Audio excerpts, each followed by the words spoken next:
हरे कृष्णा। भगवद गीता से हम सुखी जीवन के सूत्र सीख रहे हैं। अभी हम देखेंगे 13वां सूत्र। 13वें अध्याय का नाम है क्षेत्र क्षेत्रज्ञ विभाग योग। राइट। क्षेत्र का मतलब होता है शरीर, क्षेत्रज्ञ का मतलब होता है आत्मा। तो इस पर्टिकुलर अध्याय में शरीर और आत्मा का विज्ञान बताया गया है। शरीर और आत्मा में क्या फर्क है वो बताया गया है। हम ये शरीर नहीं हैं, हम एक शाश्वत आत्मा हैं। ये बात को कृष्ण बार बार दोहराते हैं। भगवान कहते हैं जो ज्ञानी है उसे ये चीज समझती है कि शरीर अलग है, आत्मा अलग है। तो क्षेत्र क्षेत्रज्ञ विभाग योग, शरीर और आत्मा विभाग अलग अलग है, ये इस पर्टिकुलर अध्याय में बताया गया है। तो हम इससे क्या लेसन लेने वाले हैं इस पर्टिकुलर अध्याय से? We are not this body, we are eternal soul. तो आपको यदि जिंदगी में खुश रहना है, सुखी रहना है, ये चीज़ समझ लीजिए। ये शरीर जो है कुछ समय के लिए है, इस शरीर को छोड़ना है। हम एक शाश्वत आत्मा है। राइट। तो चलिए श्लोक पढ़ते हैं। ये गीता के 13वें अध्याय का 35वां श्लोक है, 13.35। क्षेत्र क्षेत्रज्ञोरेवम् अंतरं ज्ञान चक्षुषां भूत प्रकृति मोक्षं च ये विदुर्यान्ति ते परम। जिस व्यक्ति को ज्ञान प्राप्त हुआ है वही व्यक्ति समझ सकता है क्षेत्र और क्षेत्रज्ञ में क्या अंतर है। क्षेत्र क्षेत्रज्ञोरेवम् अंतरम ज्ञान चक्षुषा। ज्ञान की आंखों से वो देख सकता है कि शरीर में और आत्मा में अंतर है। राइट। अभी हम क्या समझते हैं कि ये मैं हूं। अरे ये मैं नहीं हूं, ये मेरा शरीर है। शरीर अलग है, आत्मा अलग है। हम आत्मा है। जिस प्रकार से मैंने इन कपड़ों को पहना है उसी प्रकार से आत्मा शरीर को पहनता है। राइट। तो हम आत्मा हैं, हम अलग अलग शरीर को पहनते रहते हैं। राइट। 84 लाख प्रकार की योनियां हैं, माने 84 लाख प्रकार के कपड़े हैं। तो ये अलग अलग कपड़े हम पहनते रहते हैं।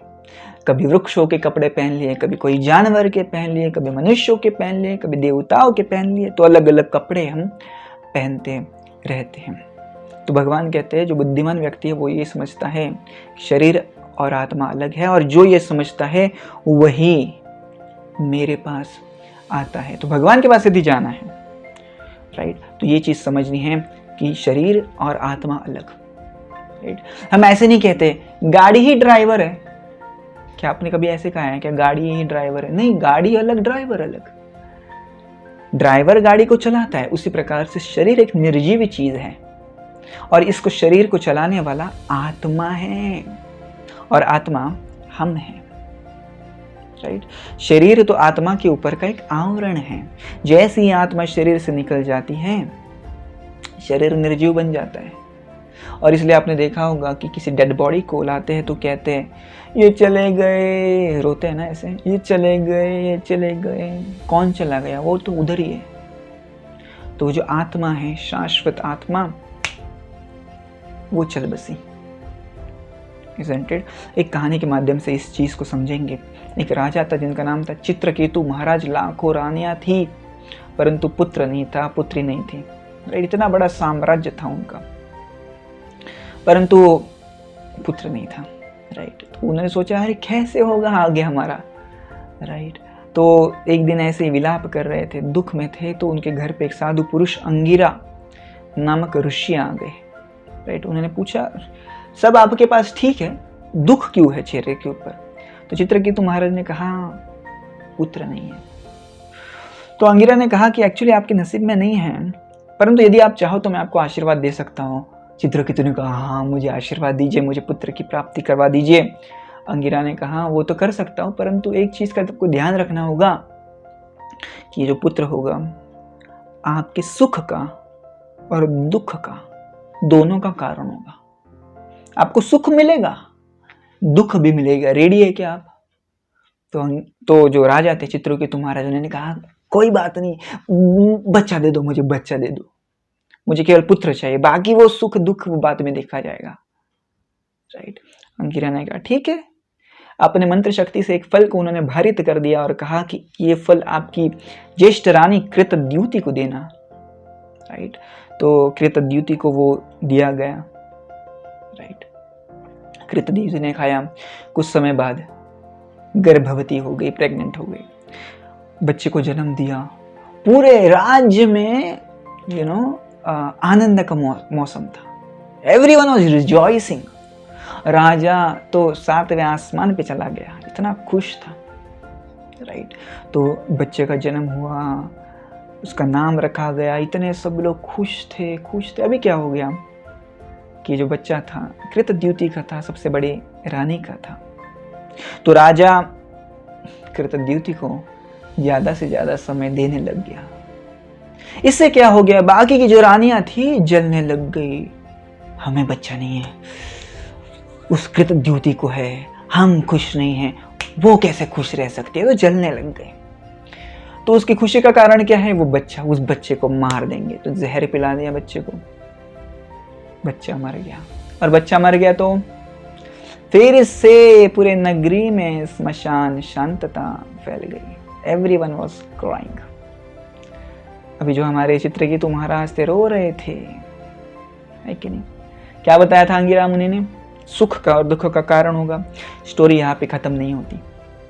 अभी ऐसे होता है कि हमारे चित्रकेतु महाराज रो रहे, इतने जोर से विलाप कर रहे कि अंगिरा मुनि तक उनकी आवाज जाती है। अंगिरा मुनि ने सोचा ये क्या हो गया, चलो देखते हैं। तो नारद मुनि को लेके आए तो देखा कि चित्रकेतु महाराज डेड बॉडी के सामने बैठे हैं, बच्चे की, इसको जहर पिलाया गया था, मर गया था। तो रो रहे थे चित्रकेतु महाराज। तो उन्होंने कहा जो होना था हो गया, अभी रो के क्या फायदा, हम शरीर नहीं, हम आत्मा है, एक दिन शरीर को छोड़ना है, इतना रो मत, बस हो गया, अपने कर्तव्य में लग जाओ। चित्रकेतु महाराज, नहीं ये मेरा बेटा मर गया। He was constantly crying, he was constantly shedding tears, रो रहे थे वो। तो नारद मुनि ने कहा ठीक है, मैं इस बच्चे को फिर से एक बार जीने का मौका देता हूँ, ठीक है आपको? चित्रकेतु महाराज ने कहा हाँ प्लीज इसको फिर से एक बार जीवित कर दीजिए प्लीज। तो नारद मुनि ने अपने मंत्रोच्चारण से, अपनी शक्ति से उस बालक को जीवित कर दिया। और जैसे ही वो बालक जीवित हुआ, नारद मुनि ने कहा बालक देख, तू चला गया, तेरे माता पिता कितने रो रहे हैं। तो उस बालक ने कहा कौन से माता पिता, कौन से जन्म के माता पिता की बात कर रहे हैं आप? मैं तो एक शाश्वत आत्मा हूं, जब जब शरीर बदलता हूं माता पिता बदल जाते हैं। तो आप कौन से जन्म की बात कर रहे हैं, कौन से माता पिता? जब मैं कोई जानवर था तो मेरे माता पिता जानवर थे, जब मैं भिखारी था तो माता पिता भिखारी थे, अभी कौन से माता पिता? तो नारद मुनि ने कहा ये चित्रकेतु महाराज और उनकी पत्नी कृतद्युति आपकी माता पिता है। तो उस बालक ने कहा वो तो शरीर के माता पिता है, मेरे माता पिता नहीं है। इस शरीर में मैं गया था तो उनको माता पिता स्वीकार किया था, अभी मैं शरीर से निकल गया हूँ और नारद मुनि आपने मुझे वापस क्यों बुलाया? मैं तो अपनी जर्नी में हूँ। राइट। और नारद मुनि आपको पता ही है कि किस प्रकार से ये भौतिक जगत के संबंध इस शरीर से रिलेटेड है। राइट। और हम शरीर है ही नहीं। और जब ये सारी बातें कही तो चित्रकेतु महाराज के दिमाग में प्रकाश छा गया, अरे क्या बोल रहा है ये बालक। राइट। और सत्य भी था। देखिए ना, सिंपल चीज है, कितने साल तक आपके माता पिता रहते हैं? आप जैसे ही शरीर छोड़ दिए, क्या वो आपके माता पिता रहेंगे? नहीं, वे दूसरे माता पिता। तो ये शरीर टेम्पररी है। तो ये समझिए, ये शरीर टेम्पररी है और ये शरीर के रिलेटेड जो भी चीज़ें है वो भी टेम्पररी है। और इसलिए ये पर्टिकुलर चीज़ समझनी इंपॉर्टेंट है, we are not this body. क्योंकि जब जब हम सोचते हैं हम शरीर है तो हम ये सारे संबंधों को इतने सीरियसली लेते हैं कि उसमें फंस जाते हैं। राइट। तो उसमें फंसना नहीं है, ये समझना है एक दिन सबको राम राम कहना है। राइट। और इसलिए ये चीज समझिए, we are not this body, we are eternal soul. और चित्रकेतु महाराज का क्या हुआ? ऑफकोर्स चित्रकेतु महाराज ने बाद में तपस्या की और विद्याधर लोक में चले गए और बाद में उनको भगवान की प्राप्ति होती है। ये श्रीमद् भागवत का प्रसंग है। We are not this body. Hare Krishna.